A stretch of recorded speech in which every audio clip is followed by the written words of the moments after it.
Sara Duterte pa rin. Mamumuro si Sara dito, mga kababayan. Dito tayo, Sara Duterte pa rin. Kahit anong gagawin. Sabi ni Sara Duterte, ito na naman, fake news na naman ito, mga kababayan. Sabi ni Sara Duterte, unfair daw at hindi patas ang kanyang impeachment trial. Naku po, ito na. Shh, huwag maingay. Ito mga kababayan, papanood ko sa inyo ha. Ito, may ads lang.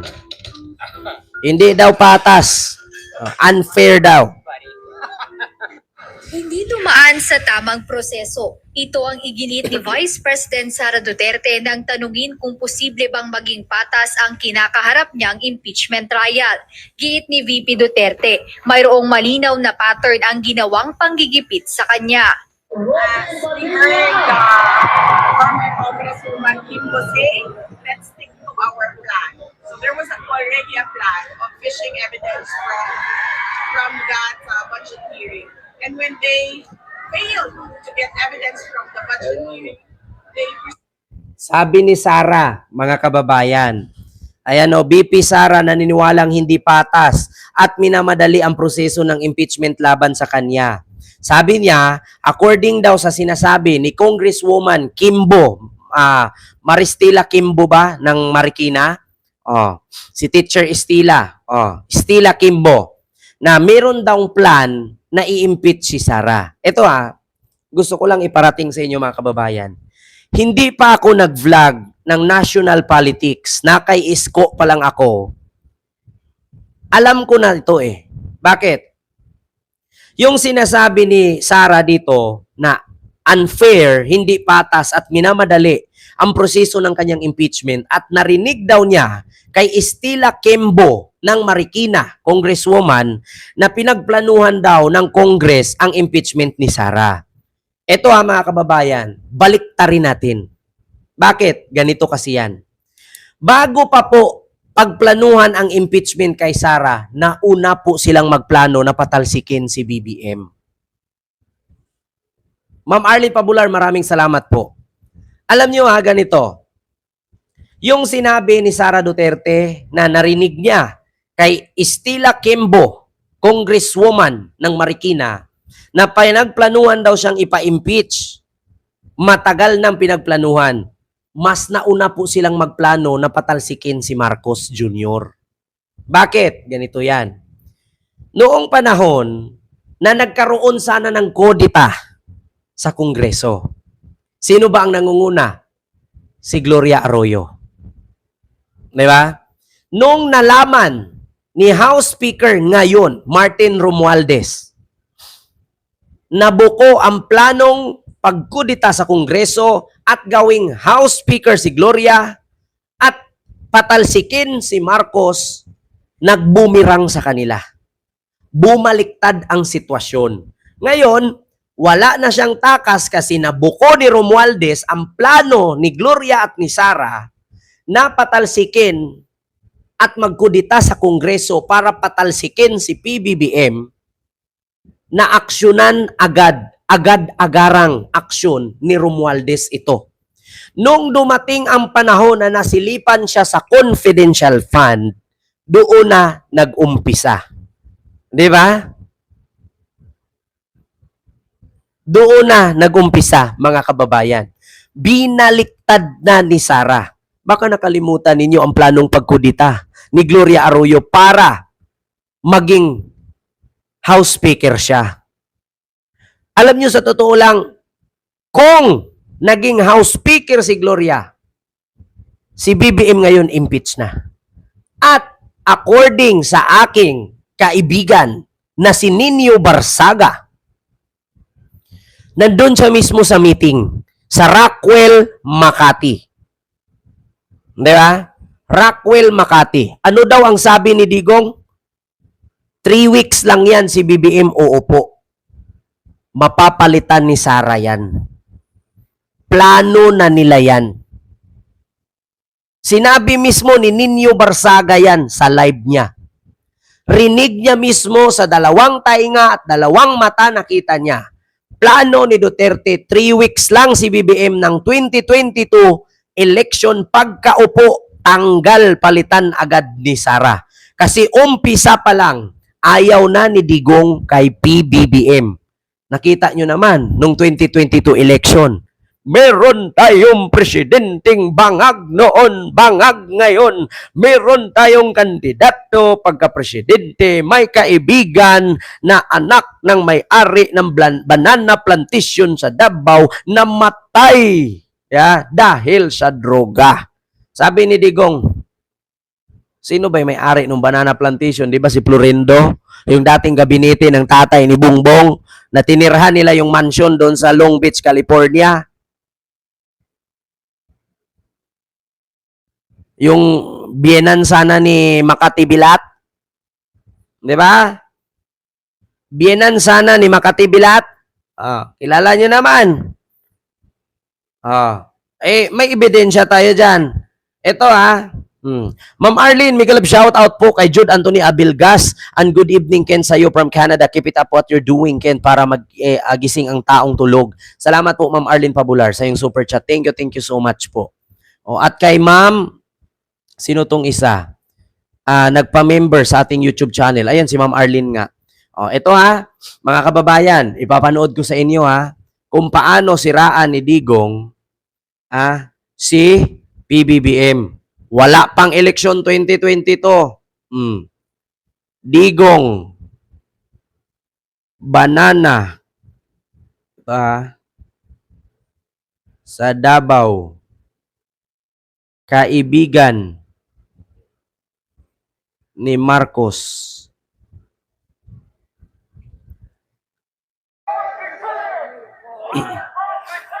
Hello Sir Kent and everyone. Ay may nagsabi, Long Beach, California at hindi Long Beach.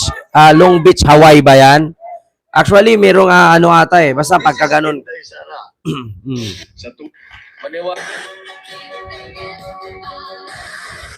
Maniwala ka o hindi. Sa dormitoryo kami noon. Digong. Ito bangag. Si BBM. To makikita nyo naman to Wala akong sinabi na gano'n. Si Bongbong Marcos, bangag noon. Ngayong presidente na, bangag natin ang presidente. Mama, you have to, even if you kill me 1,000 times, wala akong sinabi na. Taking a drug. Pero kung sabihin mo, addict, wala akong sinabi na gano'n. May drug addict tayo na presidente. If I can say it for to Marcos, I can say it for all. Ayaw inawa kay antibiotic na tawa kay aspirin. They're all drugs. Just a minute, pero wala akong sinabi na pagpatayin ako ni Marcos yan. Takot pa naman ako mamatay ng tanda na ako. Si Bongbong Marcos, bangag noon. Ngayong presidente na, bangag natin ang presidente. May drug addict tayo na presidente.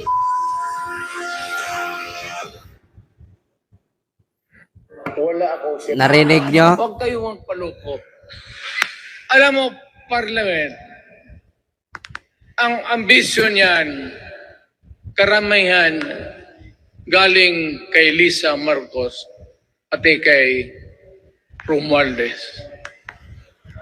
Bongbong bangag yan.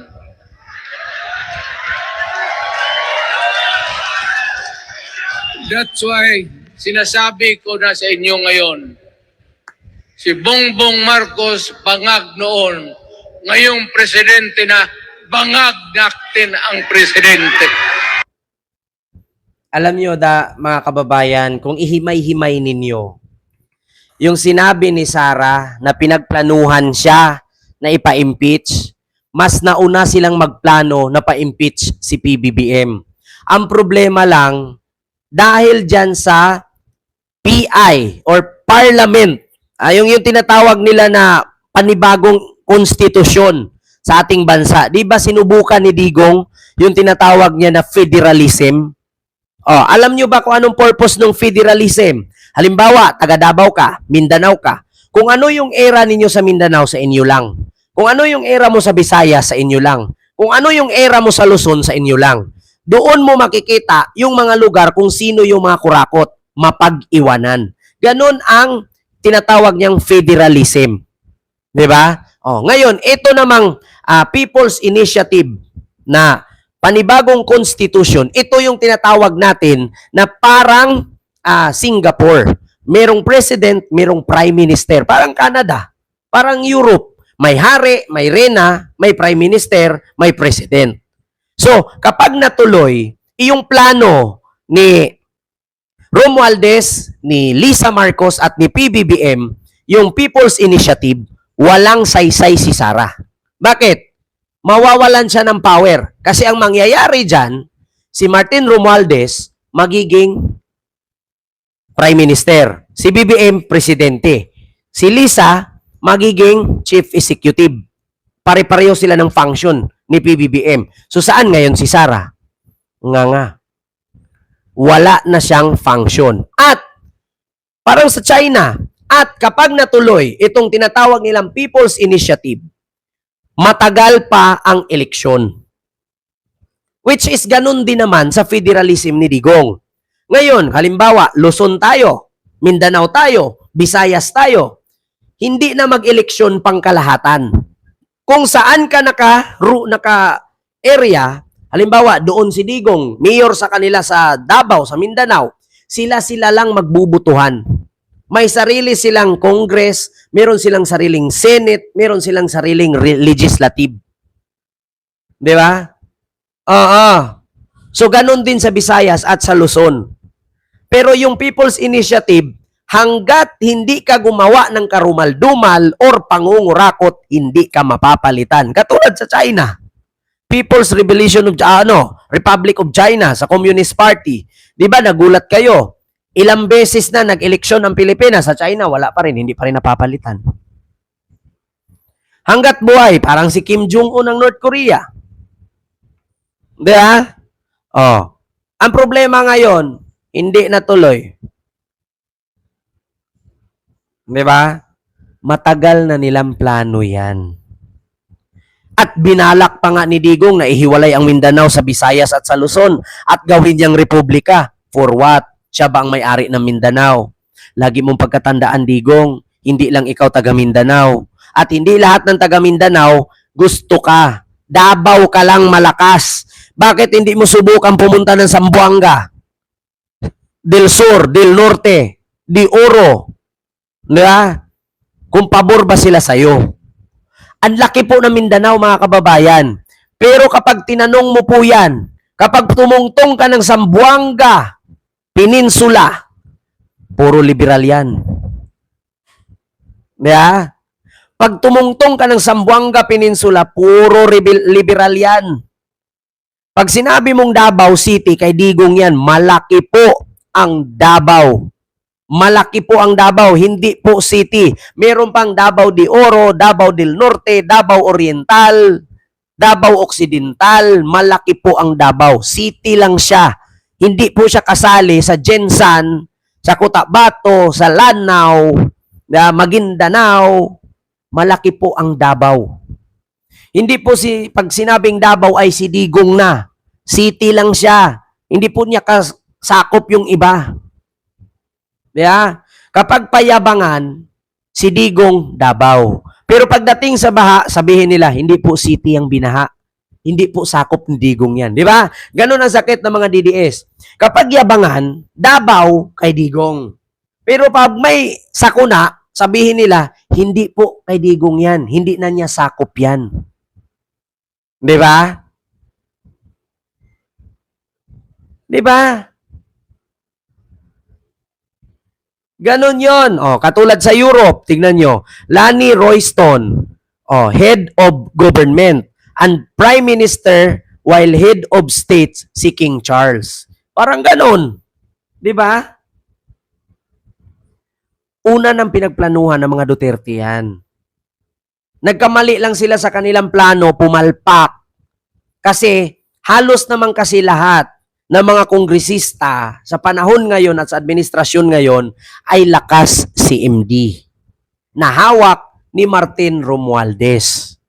Ang problema, yung plano nila na kudita sa Kongreso para palitan si Romualdez at magiging si Gloria Arroyo ang magiging House Speaker at mapa-impeach si Marcos, hindi nangyari. Nabumirang. Yun po ang katotohanan. Ito pakinggan natin ulit, mga kababayan. Saan na ba yon? May narinig daw siya kay Kembo. Ito Let's stick to our plan. So there was already a plan of fishing evidence from that budget hearing. And when they failed to get evidence from the budget hearing, they proceeded to investigation in aid of legislation about confidential funds. And then when they failed to get evidence from that investigation in aid of legislation, they proceeded to just file the articles of impeachment.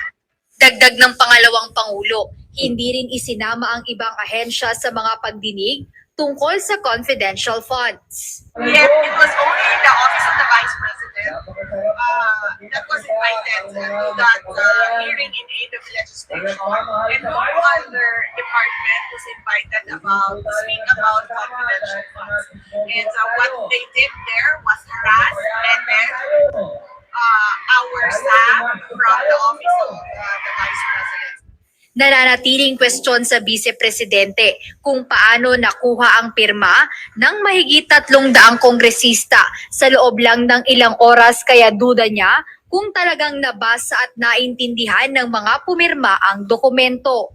Samantala, paliwanag Ito mga kababayan, nagtaka daw si Sara Duterte kung bakit nakuha agad ang halos 300 na pirma na i-impeach siya sa Congress. Ulitin ko, halos po lahat ng congressman ngayon, 80%, o sabihin natin 60%, hawak po ni Martin Romualdez sa lakas si MD.